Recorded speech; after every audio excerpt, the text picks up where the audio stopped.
আজ আমার আলোচ্য বিষয় মুঘল যুগের বাণিজ্য। তাহলে আলোচনাটা শুরু করি। আমরা জানি যে মুঘল যুগেও কৃষি ছিল সে যুগের মানুষের প্রধান জীবিকা। কৃষির পরেই বাণিজ্য ছিল বহু লোকের জীবিকা।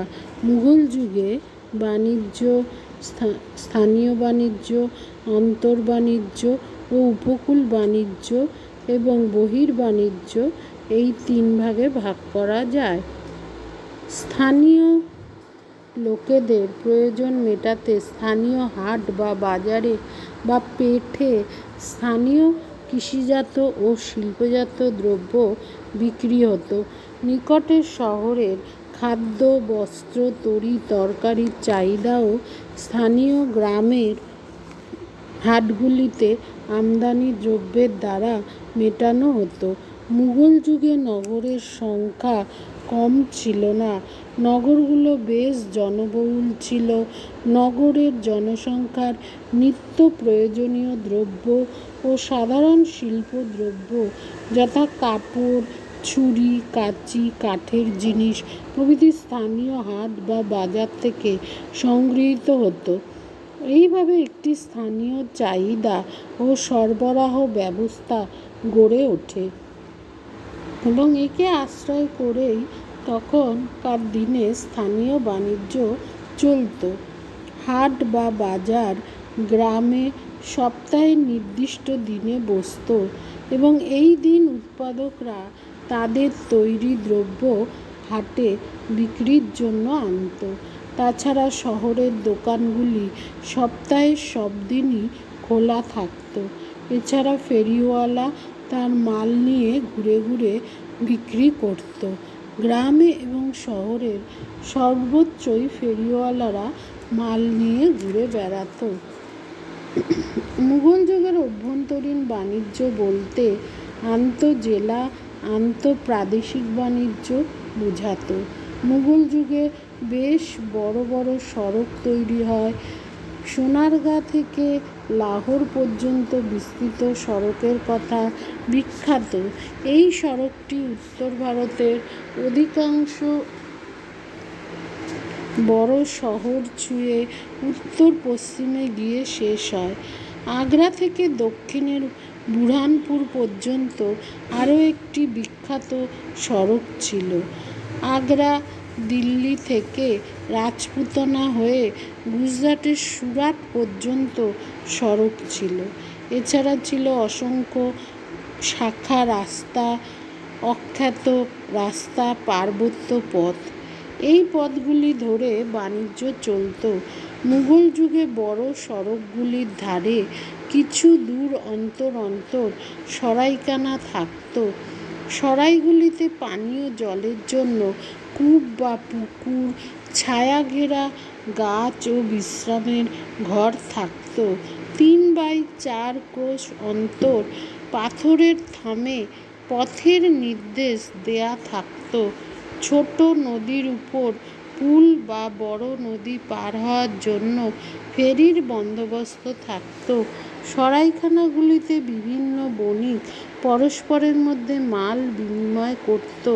সরাইখানার নিরাপত্তার জন্য স্থানীয় ফৌজদার ও কোতোয়াল পাহারার বন্দোবস্ত করত। মুঘল যুগে রাস্তাঘাটের এই সুবিধার জন্য অন্তর্বাণিজ্য বাড়ে। গরুর গাড়ি, উটের পিঠে মাল বহা হতো। বাঞ্জারা নামে এক শ্রেণীর লোক গরুর পিঠে করে খাদ্যশস্য, চিনি, লবণ, মাখন প্রভৃতি সর্বদা বহন করত। তাদের মালবাহী পশুর কাফিলাগুলিতে হাজার হাজার মালবাহী পশু থাকত এবং পাহারাদার রক্ষী থাকত। নদীপথে মাল পরিবহন ও বাণিজ্য বেশি পরিমাণে হতো।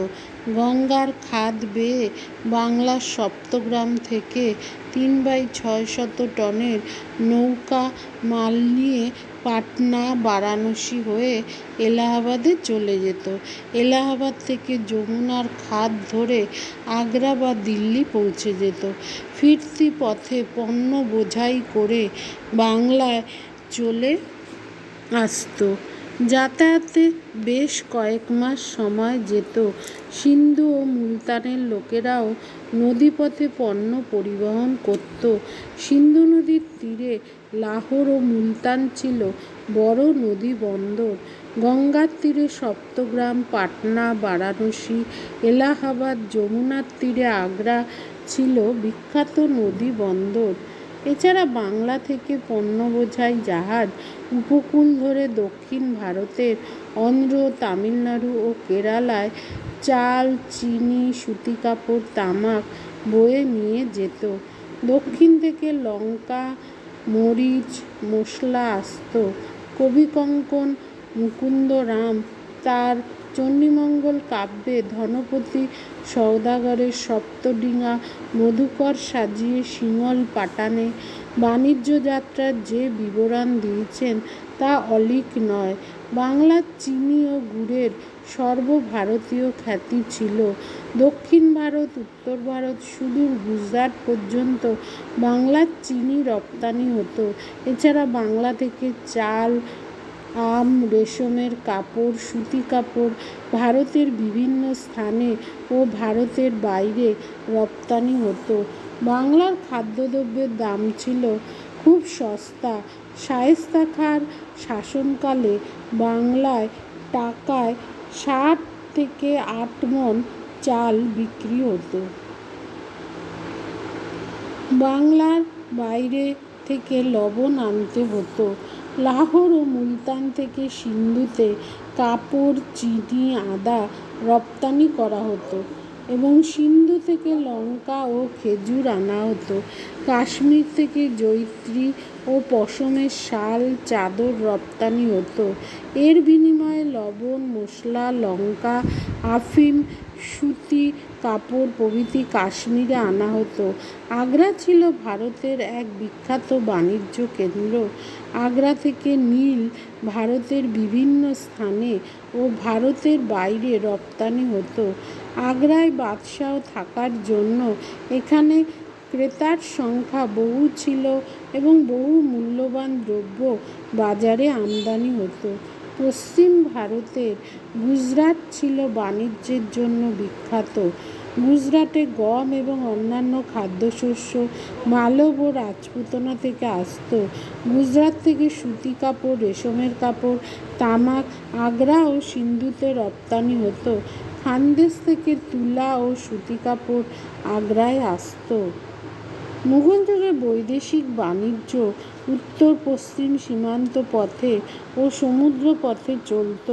আবুল ফজলের মতে উত্তর পশ্চিমে কাবুল ও কান্দাহার ছিল প্রধান দরজা। কাবুলের পথে তুর্কিস্তান ও কান্দাহারের পথে পারস্যের সঙ্গে বাণিজ্য চলত। পারস্য ও তুর্কিস্তান থেকে আগত বণিকদের কাফিলাগুলি লাহোর ও মুলতান পর্যন্ত এসে পণ্য বিনিময় করত। পশ্চিম উপকূলে সিন্ধুর লাহোরি বন্দর, গুজরাটের কাম্বে ও সুরাট, দক্ষিণের গোয়া, কালিকট ও কোচিন ছিল বিখ্যাত বন্দর। এই বন্দরগুলি থেকে পারস্য উপসাগর হয়ে পশ্চিম এশিয়া ও ইউরোপের সঙ্গে বাণিজ্য চলত। আরব দেশ থেকে যে জাহাজগুলো বঙ্গোপসাগরে পাড়ি দিত তারা কালিকট ও কোচিনে থামত। পূর্ব উপকূলের বন্দর ছিল মুসলিপট্টম, নেগাপট্টম, মাদ্রাজ ও সর্বোপরি সাতগাহ এবং চট্টলা বা চট্টগ্রাম। পূর্ব বাংলার শ্রীপুর বা সোনারগাঁও বিখ্যাত বন্দর ছিল। সপ্তগ্রাম ছিল সর্বাপেক্ষা বিখ্যাত বন্দর। সপ্তগ্রাম থেকে দক্ষিণ পূর্ব এশিয়া পারস্যে মালবাহী জাহাজ যেত। সপ্তগ্রাম ইউরোপীয় বণিকদের কুঠি ছিল। এখানে পণ্য বিশেষত সুতি কাপড়, রেশমি কাপড়, নীল, গন্ধক খরিদ করে ইউরোপে রপ্তানি করা হতো। সপ্তগ্রামের ফৌজদারের সঙ্গে ইংরেজ কুঠিয়াল জব চার্নকের বিবাদ বাধলে ফৌজদার ইংরেজদের সপ্তগ্রাম থেকে বিতাড়িত করেন। জব চার্নক কলকাতায় ইংরেজ কুঠি স্থাপন করেন। চীন থেকে ভারতে চীনামাটির বাসন, চীনা রেশম, লাক্ষার জিনিস, কর্পূর, বিভিন্ন গন্ধদ্রব্য আমদানি হতো। ব্রহ্ম থেকে আসতো মশলা, লবঙ্গ। বাংলা ও করমণ্ডল থেকে যেত সুতি কাপড়, আফিম, চিনি। মধ্য এশিয়ার ভারত থেকে সুতি কাপড়, নীল, রেশম রপ্তানি হতো। বিনিময়ে ঘোড়া, মৃগনাভি আসতো। পশ্চিম এশিয়ায় বাংলার চিনি, রেশম রপ্তানি হতো। পারস্য থেকে আসতো কার্পেট, গালিচা। আরব দেশ থেকে ঘোড়া আমদানি করা হতো। বাণিজ্যের সুবিধার জন্য মুঘল যুগে শ্রফ ও শাহুকার বা মহাজনরা হুন্ডি বা চেক কেটে টাকা দাদন দিত। হুন্ডি দেখালে মহাজনের গদি থেকে টাকা পাওয়া যেত। বড় মহাজনদের ভারতের বিভিন্ন স্থানে গদি থাকত। হুন্ডি দেখিয়ে গদি থেকে টাকা নেওয়া যেত। এজন্য শতকরা 4/1 বা 5% কমিশন কেটে নেওয়া হতো। এইভাবে মুঘল ব্যবসা বাণিজ্য চলত।